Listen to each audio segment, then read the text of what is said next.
महाभारत ये कथा है उस युद्ध की जहां हर एक शत्रु क्रुद्ध था पाप ही सर्वत्र सब में, बस धर्म ही एक शुद्ध था, धर्म ही एक शुद्ध था। नमस्कार। जय श्री श्याम, जय श्री श्याम, जय श्री श्याम। कथा व्यथा यूट्यूब चैनल में आपका हार्दिक स्वागत है। इसमें आप सुन रहे हैं महाभारत के अनसुलझे रहस्य। इसमें रामायण के पहले, महाभारत के पहले रामायण हुई, कुछ चीजें रामायण से ली गई हैं। महाभारत इसके बाद, रामायण के बाद महाभारत बनी। कुछ चीजें रामायण के पहले सतयुग से ली गई हैं। आज आप एक कथा सुनेंगे जिसे आपने सतयुग से लिया है और सतयुग से ही संबंध उसका सतयुग में रहा, द्वापर में रहा और त्रेता युग में रहा, और उसी में उस कथा को आप सुनेंगे। वह कथा है जय विजय की।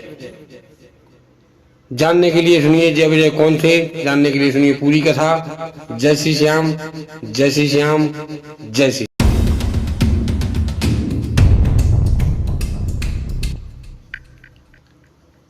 सतयुग समय में भगवान विष्णु के दो द्वारपाल हुए जिनका नाम जय और विजय था। जय विजय को अपने आप में घमंड हो गया कि भगवान विष्णु से वही व्यक्ति मिल सकता है जिसको मैं आज्ञा दूंगा, अन्यथा कोई भी व्यक्ति भगवान से नहीं मिल सकता है। इतना घमंड होने के बाद वह व्यक्तियों को रोक देते। कई लोग आते, साधारण मनुष्य, साधारण देवता आते और उनसे कह देते कि भगवान योग निद्रा में लीन है, आप जाइए, अभी आप नहीं मिल सकते। बेचारे देवता कुछ नहीं कहते और वापसी हो जाते। यही क्रम चलता रहा। एक समय की बात कि कुबेर देव आए और कुबेर देव ने कहा कि मुझे श्री हरि से मिलना है।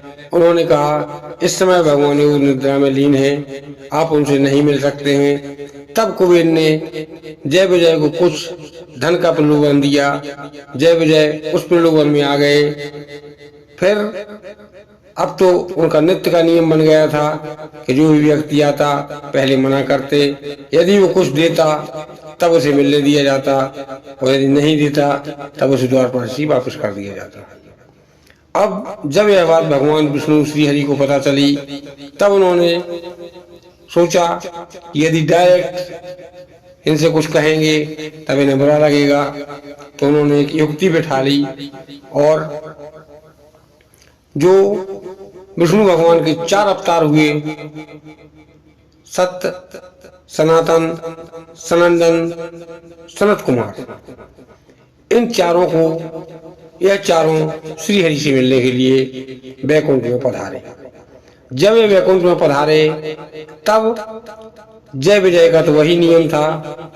उन्होंने उन्हें रोक दिया और कहा रुकिए, आप अंदर नहीं जा सकते हैं क्योंकि भगवान योग निद्रा में लीन है। इस पर सनत कुमार ने कहा कि मुझे अंदर जाने दीजिएगा। इस समय पर सृष्टि के उद्धार हेतु भगवान से बहुत विशेष चर्चा करनी है, आप मुझे अंदर जाने दीजिएगा, या आप देख के आइए भगवान इस समय पर जग रहे हैं या सो रहे हैं या योग निद्रा में लीन है। मैं एक आपके साथ में चलूंगा, यदि भगवान परमिशन दे देंगे तब मैं जाऊंगा, यदि परमिशन नहीं देंगे तब मैं वापस हो जाऊंगा। इस पर जय विजय ने कहा आप अंदर नहीं जा सकते हैं। एक बार आग्रह ठुकराया, दूसरी बार आग्रह ठुकराया और तीसरी बार जैसे ही उन्होंने कहा तब तो हद कर दी जय विजय ने। जय विजय ने उनमें से एक को धक्का दिया और वो वहीं वैकुंठ के दरवाजे पर ऋषि कुमार गिर पड़े।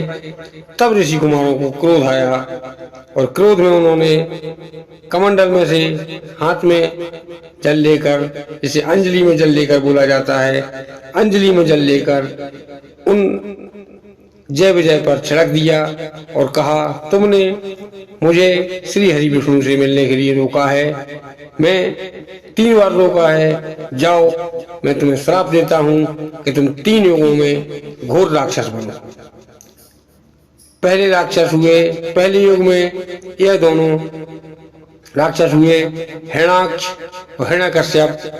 हिरण्याक्ष धरती को लेकर पाताल में चला गया और भगवान विष्णु ने जाकर बराह अवतार लेकर उसे मारा और धरती को बाहर निकाला। दूसरे हुए हिरण्याकश्यप, जिन्हें आप सभी लोग कथा जानते होंगे, प्रहलाद की कथा, जिन्होंने धर्म की रक्षा हेतु प्रहलाद ने अपना सर्वत्र निछावर करने देने को कहा। तब पिता ने उन्हें अग्नि में जलाना चाहा बहन होलिका के माध्यम से, लेकिन होलिका जल गई, प्रहलाद बच गए। इस पर उन्हें क्रोध आया और उन्होंने एक खंबे को लाल किया और उस पर प्रहलाद को कहा, ऐसे पकड़ो। प्रहलाद ने देखा, प्रहलाद के दिल में कुछ डर बैठा। उन्होंने देखा कि उस लाल खंबे पर एक चींटी चल रही है। तब उन्होंने देखा कि अब चींटी को कुछ नहीं हो रहा है तो मुझे भी कुछ नहीं होगा, और प्रहलाद दोनों बाहें फैलाकर उस खंबे में लीन हो गए। जैसे ही खंबे को प्रहलाद का स्पर्श हुआ, खंबा शीतल ठंडा हो गया, प्रहलाद को कुछ नहीं हुआ। इस पर हिरण्याकश्यप ने देखा, उन्होंने कहा, तेरा भगवान कहाँ है, क्या इस खंबे में भगवान है? तब प्रहलाद ने कहा कि हाँ पिताश्री, भगवान सर्वत्र है, कहीं भी जहाँ आप नजर घुमा के देख सकते हैं भगवान है। जब उन्होंने दोबारा में कहा क्या इस खंबे में भगवान है, तब प्रहलाद ने कहा, हाँ पिताश्री, इस खंबे में भी भगवान है। हिरण्याकश्यप ने गदा उठाई और खंबे में से मारा, खंबा टूट गया और खंबे में से नरसिंह भगवान, आधा मनुष्य का शरीर आधा शेर का शरीर लिए हुए नरसिंह भगवान प्रकट हुए। बोलिए नरसिंह भगवान की जय। और इसके बाद दोपहर में भगवान प्रकट हुए, संध्या कालीन बेला तक युद्ध हुआ और बाद में संध्या के समय भगवान ने उसे मारने को हुए। तब हिरण्याकश्यप ने कहा कि हे प्रभु, मैं ना दिन मुझे वरदान है कि ना मैं दिन में मरूं ना रात में मरूं।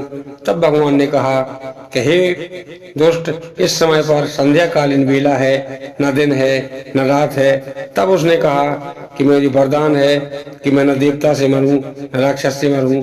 तब उन्होंने कहा, ना मैं देवता हूँ ना मैं राक्षस हूँ। फिर उसने कहा कि मुझे वरदान है कि मैं न मनुष्य से मरूं न जानवर से मरूं। तब भगवान ने कहा कि तू मेरा स्वरूप देख, आधा मनुष्य हूँ आधा जानवर हूँ। तब उसने कहा कि मुझे वरदान है कि ना मैं अस्त्र से मरूं ना मैं शस्त्र से मरूं। तब भगवान ने कहा, मैं तुझे अपने नखों से फाड़ूंगा, उसमें अस्त्र शस्त्र की आवश्यकता नहीं पड़ेगी। तब उसने कहा कि हे प्रभु, मुझे वरदान है कि ना मैं अंदर मरूं ना बाहर मरूं।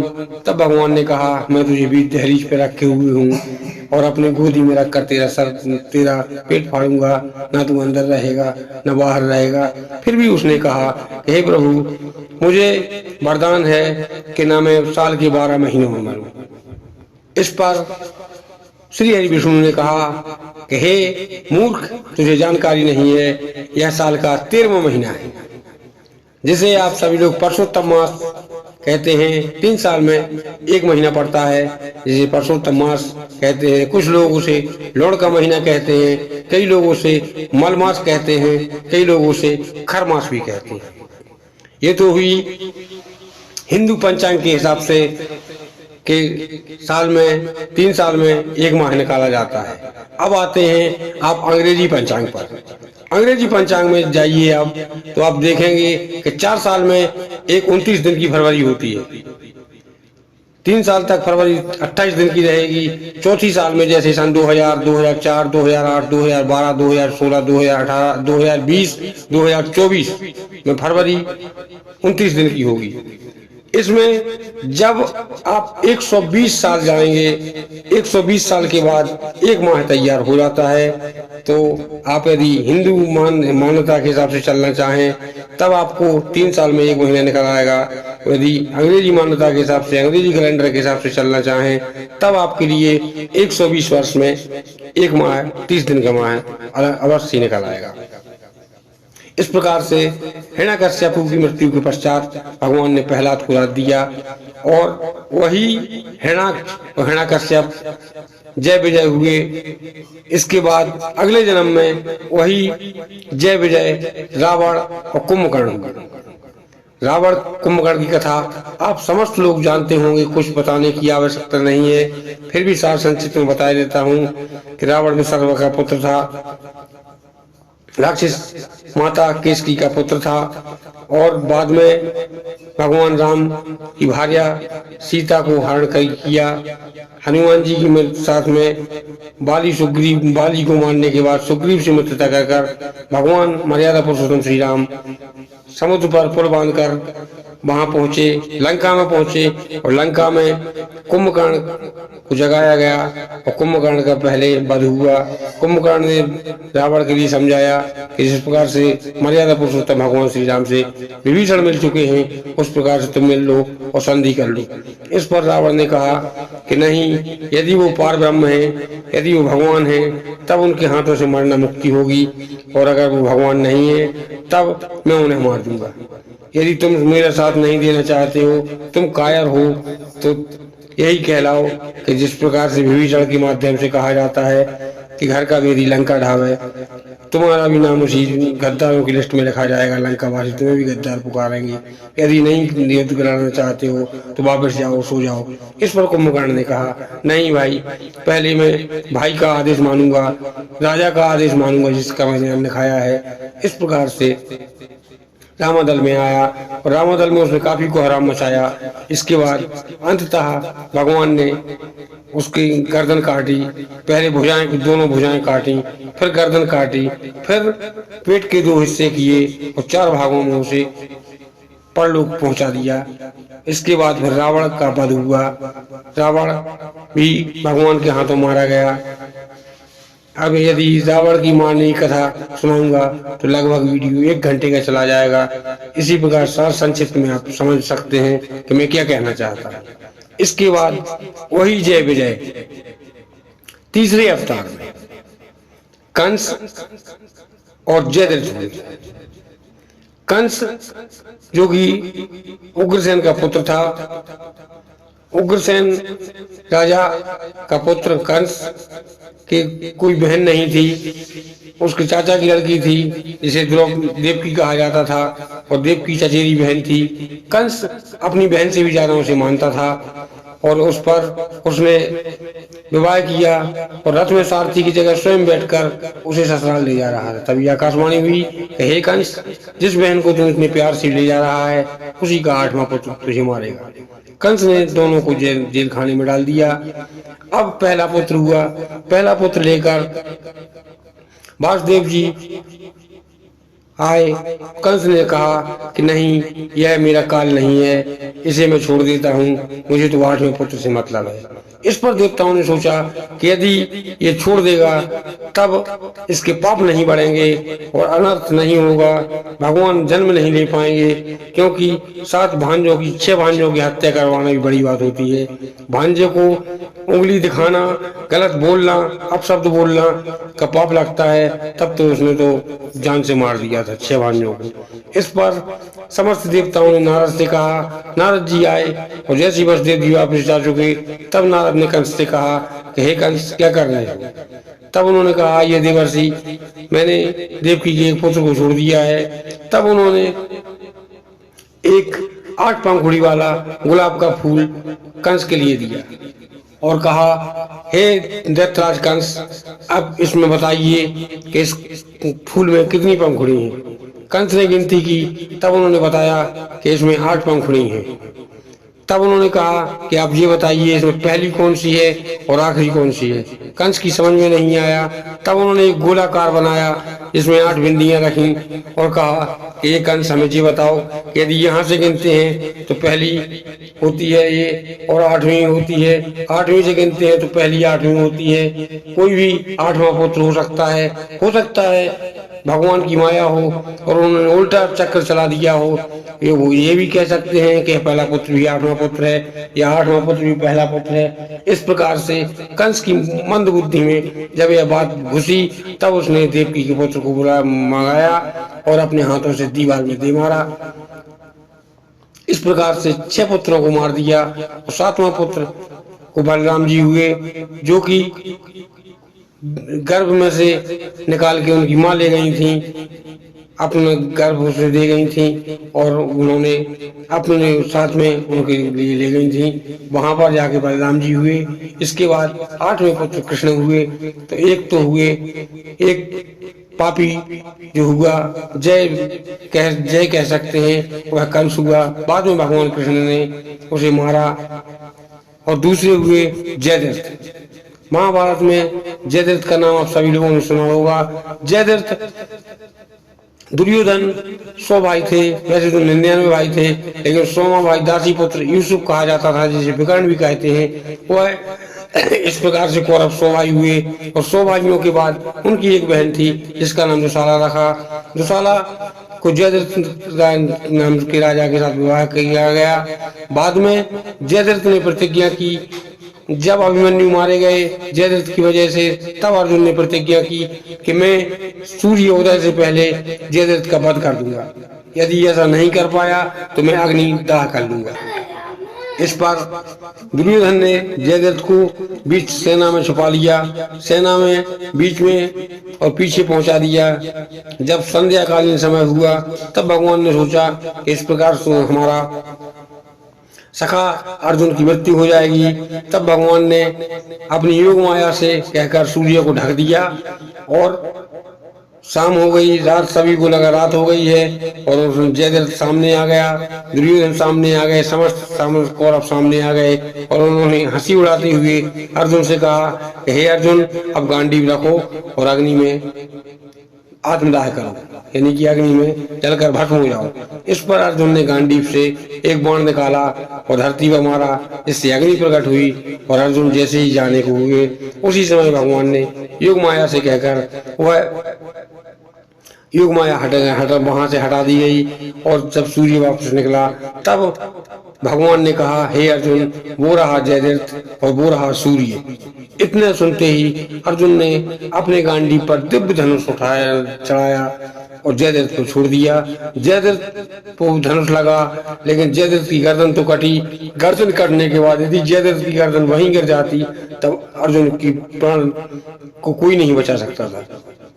इस पर भगवान कृष्ण ने पीछे से अपना सुदर्शन चक्र छोड़ा और उस गर्दन को लेकर सुदर्शन चक्र उसी के पिता के पास पहुंचा। पिताजी समाधि में लीन थे और पिता की गोद में गिरा और जैसे ही पिताजी ने उस सर को कटा हुआ सर देखा, उनके सर के 1000 टुकड़े हो गए और पिता की मृत्यु हो गई, क्योंकि जयद्रथ को वरदान था कि तेरा कटा हुआ सर जो भी पहले मनुष्य देखेगा उसकी सर के 1000 टुकड़े हो जाएंगे। इस प्रकार से यह दोनों जय विजय बाद में कंस और जयद्रथ बने। पहले अवतार में हिरण्याक्ष और हिरण्यकश्यप बने, दूसरे में रावण और कुंभकर्ण बने, तीसरे में कंस और जयद्रथ हुए। यही थी रामायण और रामायण के पूर्व युगों की कथा जो कि महाभारत में आई है। इन्हीं शब्दों के साथ अपनी वाणी को विराम देता हूँ। यदि कथा अच्छी लगी हो